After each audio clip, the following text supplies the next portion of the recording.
যেমন এমন একটা সীসা বারে যাবেন যেখানে বলবে না যে মামুন প্রতিদিন আসে নাই, মামুন প্রতিদিন আসছে, প্রত্যেকটা মেয়ে বলবে। তো ওখানে আমি এত কিছু শুনতেও চাইনি, বিকজ এগুলো আমার মানসিক অবস্থা খুব, এটা শুনে আমার মানসিক অবস্থা খুব খারাপ হয়ে গেছে, খুব মানে অস্থিরতা। যখন আমি তাকে জিজ্ঞেস করেছি, সে বলে কি হ্যাঁ হয়েছে, আমি আমি এখনো ইয়াং, আমার তো ফুর্তি করার বয়স এখন, আমি তো আমার মতো করে চলবো। আমি ওকে বলেছি তুমি তোমার মতো যা ইচ্ছা করো, তুমি বিদেশে বেড়াতে যাও, তুমি কেনাকাটা করো, তুমি ভিডিও বানাও, তুমি তুমি এই ধরনের খারাপ কাজগুলো থেকে তুমি বের না হসলে আমি তোমাকে বাড়িও দিব না, জমিও দিব না। তার কথা হচ্ছে না তুই আমাকে এখনই দিবি। আপনি তার ওয়াইফ, তার সাথে আছেন, তার ওয়াইফ থাকা সত্ত্বেও সে কেন অন্য মেয়ের কাছে যাবে?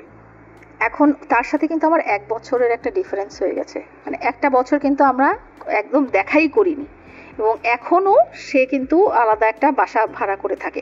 এবং আপনারা শুনলে অবাক হবেন যে বসুন্ধরায় 8 মাসে তাকে 3টা বাড়ি চেঞ্জ করতে হয়েছে, কারণ তার বাসার ভিতরে এই ধরনের অ্যাক্টিভিটিস হয়।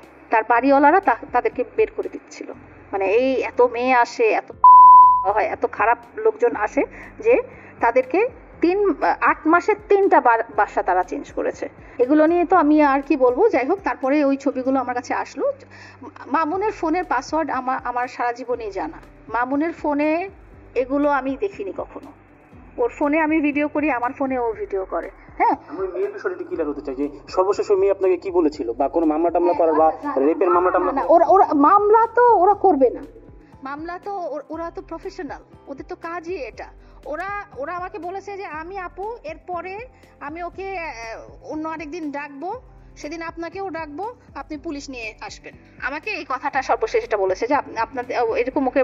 তারপরে মামুনের সাথেও হয়তো ওই মেয়েরা যোগাযোগ করেছে যে এরকম অন্যদিন আসো, মদ খাবো, এই করবো, বাট আমি এর মধ্যে তো এই জিনিসগুলো হয়ে গেল।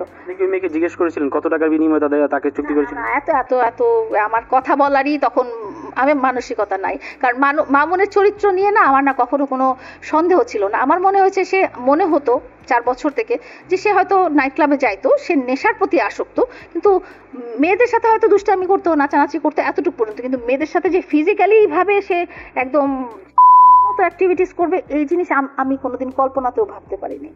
তো আমি ওই মেয়ের কথা ওইভাবে ইম্পর্টেন্সই দিই না। কিন্তু পরের সপ্তাহে আমাকে যখন অনামিকা ঐশী এবং আরো 4-5টা মেয়ের ছবি, ভিডিও এগুলো পাঠানো হলো, সেটা আমি আর নিতে পারতেছিলাম না, এইসব ছবি এবং ভিডিও কোনোটাই আমি মামুনের মোবাইল